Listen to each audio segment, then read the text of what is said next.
Bendiciones a todos nuestros hermanos que son parte de la plataforma de Evangelio y Crisis. Continuaremos hoy con nuestra serie basada a la ética del reino de Dios en el Sermón del Monte. En esta ocasión, quiero invitarles a abrir sus Biblias en el Evangelio de Mateo capítulo 5, versículo 8, en lo cual hoy estaremos enfocándonos bajo el tratado o título: Solo el corazón puro ve a Dios. Solo el corazón puro ve a Dios. En los cuales nos dice la palabra de Dios de la siguiente manera, versículo 8. Bienaventurados los limpios de corazón, pues ellos verán a Dios. Bienaventurados los limpios de corazón, pues ellos verán a Dios. Es menester poderles decir o recordarles que nadie nacemos con un corazón limpio. Requiere arrepentimiento y perdón y transformación divina. No es por esfuerzo humano, solo es por la gracia irresistible de parte de Dios hacia el hombre, para hacer esa transformación de traer al hombre hacia su reino, hacia sus caminos y producir ese arrepentimiento en el hombre a fin de que alcance la pureza de corazón por medio de la sangre de Jesucristo y la fe que el creyente desarrolla en Cristo por la obra y gracia infundida por Dios, para que puedan creer en su Hijo y así alcanzar la misericordia y gracia divina del favor de Dios. Y con esta pequeña ilustración introductoria, queremos pasar a entender qué significa este detalle que nos presenta aquí la palabra de Dios cuando nos menciona y dice: bienaventurados los limpios de corazón. Y eso será nuestro primer enfoque o primer argumento. Bienaventurados los limpios de corazón. Queremos entender este desenlace que nos muestra las Escrituras en esta precisa ocasión. Bienaventurados. Como ya muchos han seguido la serie de los primeros sermones de esta serie que estamos desarrollando de las bienaventuranzas, basadas en la ética del reino de Dios, queremos que entiendan la perspectiva y recordarles, refrescarles que la palabra bienaventurados es un adjetivo que viene en el original del lenguaje Macarius, que se traduce como bienaventurados, bienaventuradas, benditos, felices, supremamente bendecidos, que nos expresa qué cosa, que somos afortunados, bien librados, bienaventurados, los limpios de corazón. Eso es lo que en sí queremos enfocarnos, porque entendemos que el término que aquí se menciona o expresa, la palabra bienaventurados, ¿qué cosa? Expresa que hemos sido afortunados y bien librados, que hemos obtenido la gracia inmerecida de parte de Dios hacia nosotros. Pero también aquí vemos ese desenlace que nos muestra Jesús de esta sexta bienaventuranza y nos dice: bienaventurados los limpios de corazón. ¿Qué es exactamente lo que expresa eso? Que hemos sido supremamente bendecidos. ¿Por qué? Porque expresa felicidad, bienestar, de un estado pleno y estable, no solo de alegría, es la satisfacción de ser miembros del reino de Dios inaugurado por nuestro Señor Jesucristo. Bien, haciendo explícito en este punto, tratando de ser lo más específico. Entonces, cuando hablamos y aplicamos el término limpio, queremos entender también en el contexto gramatical o semántico de cómo el autor en sí lo presentó y lo dijo bajo la dirección del Espíritu Santo en el momento que el Evangelio de Mateo plasma esta médula de esencia de la palabra de Dios, que representa pues el estándar de la ética del reino de Dios. Cuando él utiliza la palabra limpio, este adjetivo viene pues de cátaros en el original, o como muchos lo aprecian así, del griego, que expresa limpio, puro, limpio, puro. ¿Qué quiere decir esto? Este término se usa para dar una aplicación tanto literal como también figurativa. Me dejo entender o expresar claro en esa parte. Limpio, ¿cómo lo definiríamos o cómo lo podemos esclarecer más a este término cuando expresamos el término limpio? Libre de mezclas, sin tacha, sin engaño, sin doblez. No solo limpieza externa, sino limpieza interior del corazón, ¿no? Es lo que estamos apuntando en esta sección que nos presenta: bienaventurados los de limpio corazón. Entonces, definiendo, entendiendo qué representa la palabra limpio del adjetivo cátaros en el original, que como les digo es limpio, puro, sin mezclas, ¿verdad? Entonces, que refleja no solamente el exterior del ser humano, sino el interior del ser humano, del corazón. Corazón, cuando se menciona aquí en el texto, se refiere pues a este sustantivo, se expresa como, o se lo conoce en el griego como cardia. ¿Y qué se refiere cardia? Corazón. El corazón es el centro total del ser.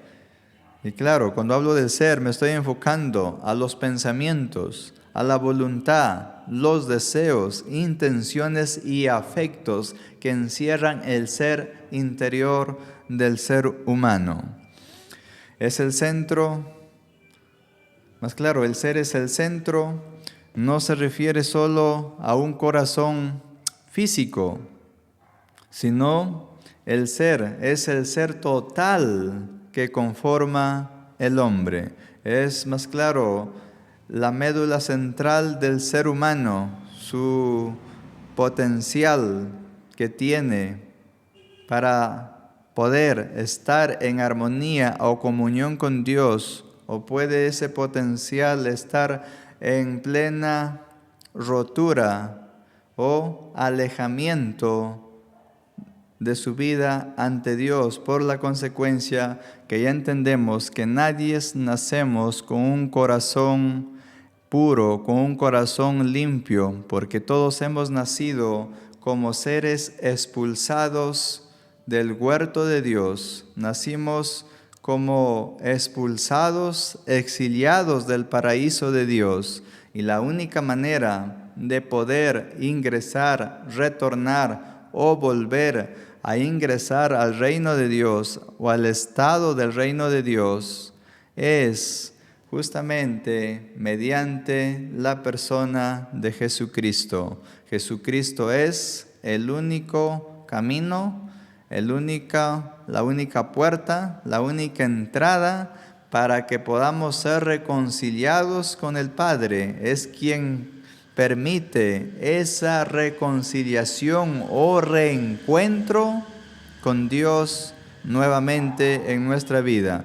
O sea, a través de Él podemos ingresar otra vez al paraíso de Dios, al reino de Dios. Y es lo que quiero que me entiendan, esta perspectiva en esta precisa ocasión, cuando el texto pues nos habla, ¿no? Bienaventurados los limpios de corazón, que representa acá el corazón, no solamente esta bola de carne que podemos tener de este órgano en nuestro cuerpo, sino también expresa la totalidad de nuestro ser interior, en cómo se encuentra en un estado pleno de comunión con su Creador, un estado roto y alejado de Dios. Me dejo especificar en esa parte. Bien,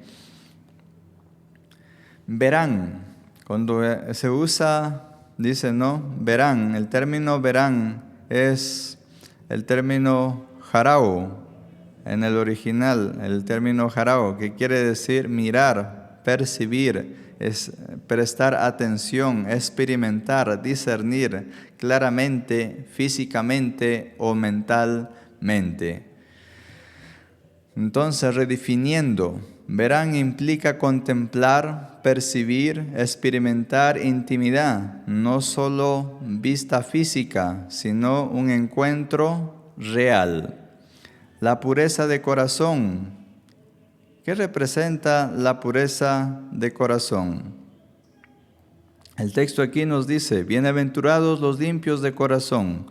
Es una descripción explícita y directa de una característica que se halla en los apóstoles y en los discípulos, porque el Sermón del Monte estaba dirigido a los discípulos y apóstoles, quienes estaban como los receptores primarios del mensaje expresado por nuestro Señor Jesucristo.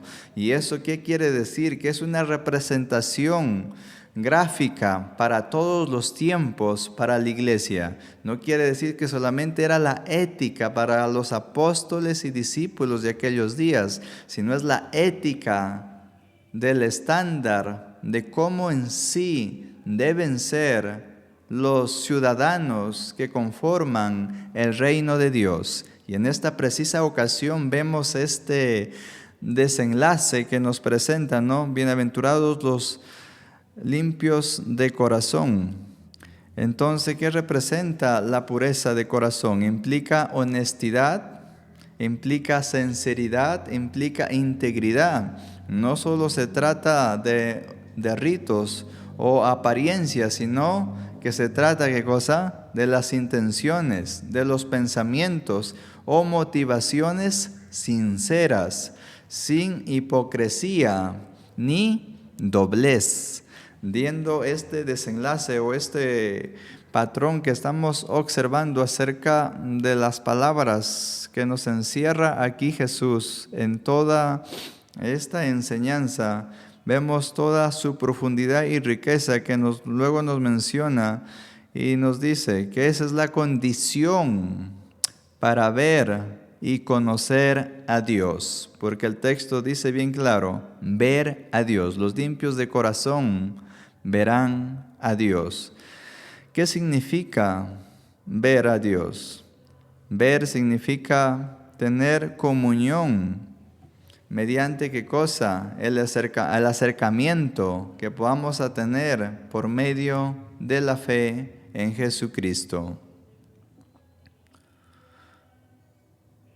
Y cuando me refiero a la fe, no me refiero solamente a ese aspecto de decir yo tengo fe, me refiero a nuestro crecimiento en la palabra de Dios, que nos brinda una visión de lo que significa ser ciudadanos del reino de Dios.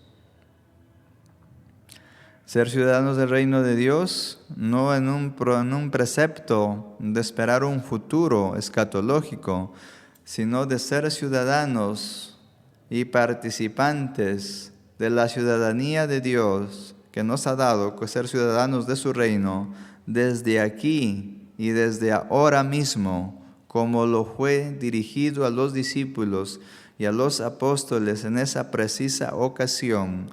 Y Él les estaba dando a entender que desde ese momento esa perspectiva de normativas y estándares mostrados aquí era ¿qué cosa? La ética que los discípulos o los apóstoles tenían que desarrollar y practicar en su vida y disponer esa actitud del corazón. Y vemos esa perspectiva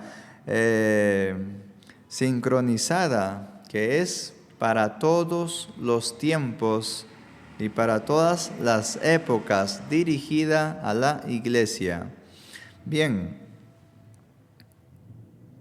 ser limpio de corazón no solo implica hacer acciones correctas, y dejar de hacer acciones incorrectas, sino tener las actitudes correctas en el corazón.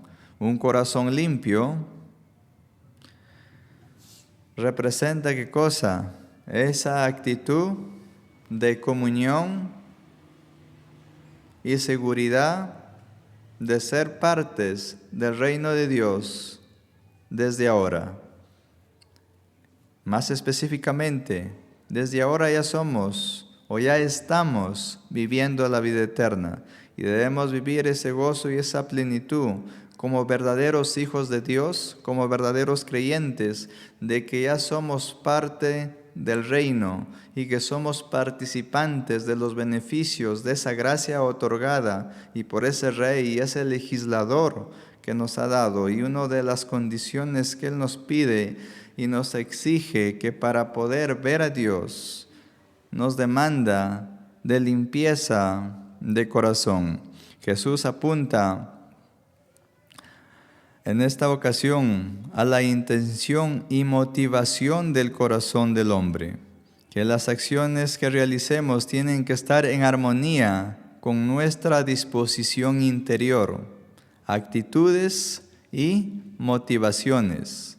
En la teología se le denomina de la siguiente manera: tu ortodoxia con tu ortopraxis y tu ortopraxis con tu ortopatía. Ortodoxia es conocimiento. ¿Conocimiento de qué? El conocimiento revelado que tenemos de Dios a través de su palabra.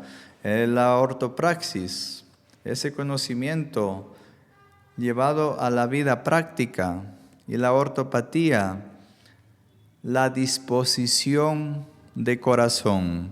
Y Jesús apunta a ese aspecto, o sea, muchas veces podemos alcanzar cierto conocimiento de Dios y cierta práctica también, pero Él va más allá. Él quiere disposición plena del ser interior del hombre. Esta bienaventuranza es una clara confrontación directa a los líderes religiosos y escribas y saduceos y fariseos de ese tiempo, y entre otros personajes que se podrían mencionar, ¿no? Donde había muchos líderes religiosos en aquel día, o grupos religiosos. Bien, el libro de Mateo nos hace una descripción más exacta de este asunto. El libro de Mateo capítulo 23, versículo 25 al versículo 28, nos va a ilustrar la palabra de Dios de la siguiente manera: Ay de vosotros, escribas y fariseos hipócritas, porque limpiáis el exterior del vaso y del plato, pero por dentro estáis llenos de robo y de desenfreno. Fariseos ciegos, limpiad primero lo de adentro del vaso, del plato, para que lo de afuera también quede limpio. Eso es demoledor, expresado directamente por la persona de nuestro Señor Jesucristo. El versículo 27. Ay de vosotros, escribas y fariseos hipócritas, porque sois semejantes a sepulcros blanqueados, que por fuera lucen hermosos, por dentro están llenos de huesos muertos y de toda inmundicia. Así también vosotros, por fuera parecéis justos a los hombres, pero por dentro estáis llenos de hipocresía y de iniquidad. Jesús en esta ocasión vemos que va directo hasta al ser interior del hombre. Va precisamente como uno de los grandes cirujanos del universo. Él no fue un predicador motivacional o sensacionalista. Su predicación se basó, ¿qué cosa? No se basó en buscar reacciones emocionales o el asombro del público. Su predicación fue, ¿cómo les puedo expresar? Como un cirujano cardiovascular o un cirujano cardiotorácico, que esos términos muy posible es muy familiar para los que se especializan en el aspecto de la medicina, ¿no? Y cuando hablo en estos términos, no me refiero en el sentido físico de la aplicación, sino que él fue más allá de la aplicación física de lo que hace un cirujano, de hacer una cirugía al corazón, sino él fue al corazón interior del ser humano. Su predicación y enseñanza han transformado a los hombres por generaciones, han impactado al mundo. Han pasado más de 2000 años y se sigue hablando de las grandezas y proezas y sobre todo de la riqueza y esencia que Él nos dejó en esta enseñanza del capítulo 5 de Mateo, acerca de la ética que representa su reino, o que está basada su reino, y los llamados a conformar la ética de su reino. O sea, estamos llamados a someternos a los estándares o demandas que Él en sí ha establecido en su palabra. Vemos aquí esta sucesión tan interesante que nos va a presentar también el Antiguo Testamento, y nos va a brindar más luz acerca de qué representa la limpieza de corazón. El Salmos 24, versículo 3 al versículo 4, nos expresa la palabra de Dios de la siguiente manera: ¿Quién subirá al monte del Señor? ¿Quién podrá estar en el lugar santo? El de manos limpias y corazón puro, el que no ha alzado su alma a la falsedad, ni ha jurado con engaño. Salmo 51, versículo 10. Cree en mí, oh Dios, un corazón limpio, y renueva un espíritu recto dentro de mí. Todos estos salmos implican o se dirigen a la transformación que Dios puede hacer como el verdadero cirujano en el corazón del hombre, porque solo Dios puede traer satisfacción, plenitud y felicidad real al corazón del hombre, porque el corazón del hombre en su humanidad busca la satisfacción en los placeres, como lo buscaban los griegos, en el vino, en las mujeres, y entre tantos factores buscaban la plenitud de la felicidad. Lo buscaron en el conocimiento, lo buscaron en el vino, y cuando se embriagaban de vino sentían que ellos viajaban al paraíso. Cuando lo utilizaban en el aspecto del sexo, ellos se sentían plenos. Pero descubrieron que todas esas sensaciones eran irreales, hemisferas, pasajeras. Era como sostener el viento en los puños. Y justamente Él es el cirujano que viene a regenerar y transformar a ese corazón deteriorado y caído del hombre por la ausencia de Dios en la vida del ser humano. Vemos aquí estas perspectivas que Ezequiel nos presenta, una de las profecías muy interesantes que se cumplirían en la persona de Jesucristo. Y nos dice Ezequiel 36, versículo 26. Además os daré un corazón nuevo, pondré un espíritu nuevo dentro de vosotros, quitaré de vuestra carne el corazón de piedra y os daré un corazón de carne. Solo un corazón renovado puede acercarse a Dios. Un corazón sin doblez, sin hipocresía, sin lealtades divididas. Un corazón con deseos centrados en Dios, no en el ego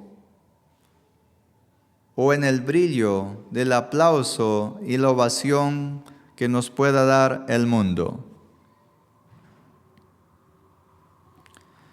Producir frutos de gracia puede sonar un poco difícil, pero no es por el logro o el esfuerzo humano, sino es por el perdón que Cristo hizo en la cruz por nosotros y por la obra del Espíritu Santo que produce esa regeneración y transformación en nuestra vida. Entonces podemos concluir en este primer aspecto que los limpios de corazón son aquellos que se han acercado por medio de Cristo, han creído en su obra llevada a cabo en la cruz, que Él fue, ¿qué cosa? El cáliz, que Él sufrió, más claro, el juicio del cáliz de la ira de Dios. Y en los que reconocen y se apropian de esta verdad, alcanzan limpieza de corazón en la medida que maduran en el conocimiento de la palabra de Dios y en la disposición del corazón por ejecutarlas en la vida. El segundo aspecto que queremos observar de este mismo versículo, el segundo argumento, le he dividido o le he llamado de la siguiente manera: ellos verán a Dios. Ellos verán a Dios. ¿Quiénes verán a Dios? Los limpios de corazón. ¿Qué nos expresa? Bienaventurados los limpios de corazón, pues ellos verán a Dios.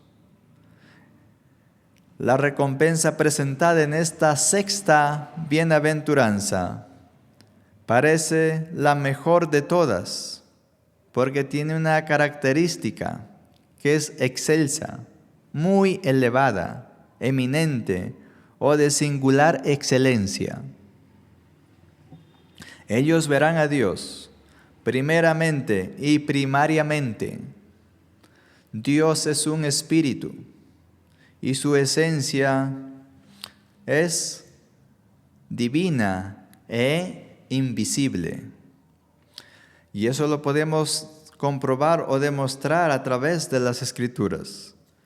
El Evangelio de Juan nos menciona lo siguiente en el capítulo 4, versículo 24, y nos dice así: Dios es un espíritu, y los que le adoran deben adorarle en espíritu y en verdad. Colosenses capítulo 1, versículo 15. Él es la imagen de Dios, del Dios invisible, el primogénito de toda la creación. Todos estos textos apuntan y nos dan a entender de que Dios es un Dios en un estado abstracto, espiritual, que es un espíritu. No es un Dios al cual podemos meterlo a un laboratorio y estudiarlo como si Él fuera materia. Pero entendemos también que Colosenses 1:15 nos dice o nos da a entender acerca que Él es la imagen del Dios invisible, el primogénito de toda la creación, que Cristo es la parte revelada de Dios, la parte visible de Dios, la parte a la cual nosotros, si conocemos a Cristo a través de su palabra, y cuando hablo de fe, es ¿qué cosa? La obediencia o sumisión a su palabra, lo cual la palabra de Dios nos dice, bajo ese acto estamos conociendo a Dios en la persona de su Hijo. Y eso es lo que nos refleja el libro de Colosenses 1:15. El libro de Tito 1:17. Por tanto, al Rey eterno, inmortal, invisible, único Dios, A Él sea el honor, gloria, por los siglos de los siglos. El dilema que surge respecto a esto, como hemos podido ver, de que Él es un ser invisible y que habita o vive por todos los siglos. El dilema que ha surgido en Latinoamérica, en base a estos puntos que estoy tratando de darles a entender, es que hay un peligro al estudiar o predicar esta bienaventuranza, en especial esta parte que dice, verán a Dios. Se lo relaciona con las experiencias religiosas o ligadas a lo sobrenatural, a los éxtasis. Mayormente esto se ha dado dentro de los círculos cristianos pentecostales o los neopentecostales contemporáneos, que promueven ¿qué cosa? Esas experiencias sobrenaturales, experiencias de éxtasis y entre tantas cosas que para muchos me imagino que ya es conocido, en que yo más me enfoque en eso. Ver a Dios aquí no se refiere a ese tipo de experiencias, por más auténticas y válidas que podrían ser.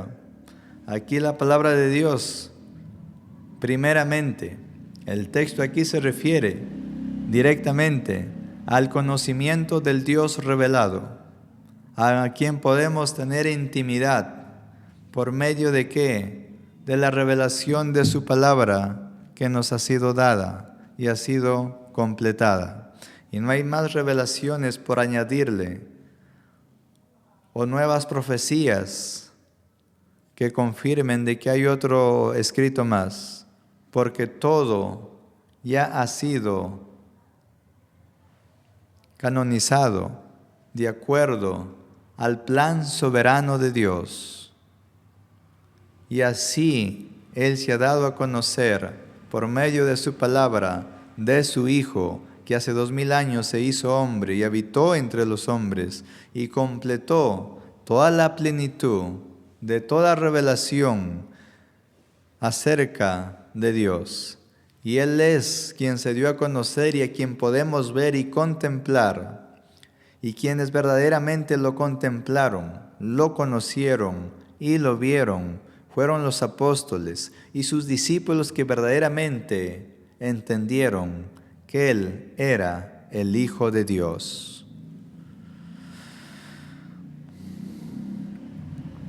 Segunda observación que quiero hacer de este punto, basada al libro de Primera de Juan, la epístola de Primera de Juan, capítulo 3, versículo 2 al versículo 3, y nos dice o nos expresa de la siguiente manera: Amados, ahora somos hijos de Dios, pero aún no se ha manifestado lo que habremos de ser. Pero sabemos que cuando Él se manifieste, seremos semejantes a Él, porque le veremos como Él es. Y todo el que quiere, y todo el que tiene esta esperanza puesta en Él, se purifica, así como Él es puro.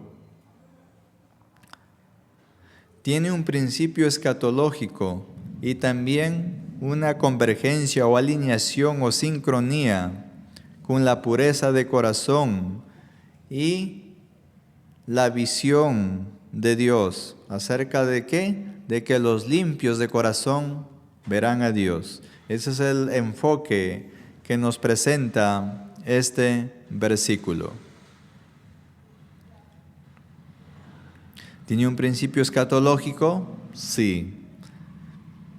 Y también tiene una convergencia o alineación con la pureza de corazón para nuestro estado presente, para nuestro tiempo, hoy, aquí y ahora, a quienes conforman ser miembros ya del reino de Dios desde este preciso momento, aquí y ahora.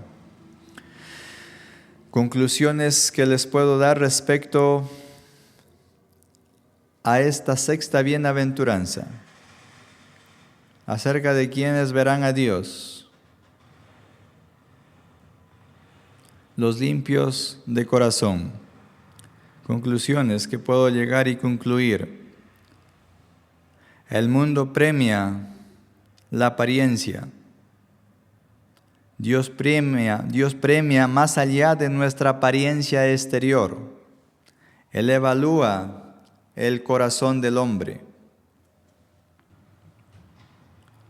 La pureza de corazón, del corazón renovado, ¿qué nos permite? Nos permite acercarnos y ver a Dios a través de su palabra. Y cuando les hablo de ver a Dios a través de su palabra, es que tenemos que aprender a vivir satisfechos como ciudadanos del reino, aquí y ahora. Esas son las palabras conclusivas que les puedo decir, que desde ahora ya somos ciudadanos de ese reino.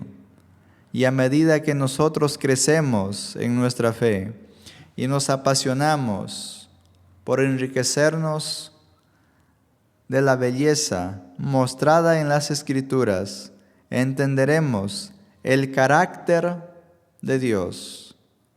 Conoceremos a Dios a través de su Hijo revelado, Jesucristo, porque Él es la parte revelada de Dios, a quien nosotros vamos a ver por medio de la revelación de su palabra. No es por medio de los éxtasis o experiencias, es por medio de la fe a la palabra de Dios en nuestro Señor Jesucristo que vamos a ver y contemplar al Hijo de Dios. Y Él es la revelación misma y esencia y la misma imagen del Padre. Que la gracia del Señor haya sido con cada uno de ustedes hasta este preciso momento y continúe Dios bendiciendo sus vidas. Espero que esta meditación de esta sexta bienaventuranza sea de transformación y de edificación para cada uno de ustedes. Te damos gracias, Señor, en el nombre de Jesucristo, por este tiempo y por este espacio. Bendice a cada uno de nuestros hermanos que han sido parte de esta audiencia vía virtual. Que la gracia del Señor sea en cada uno de sus hogares. Bendiciones hasta una próxima edición.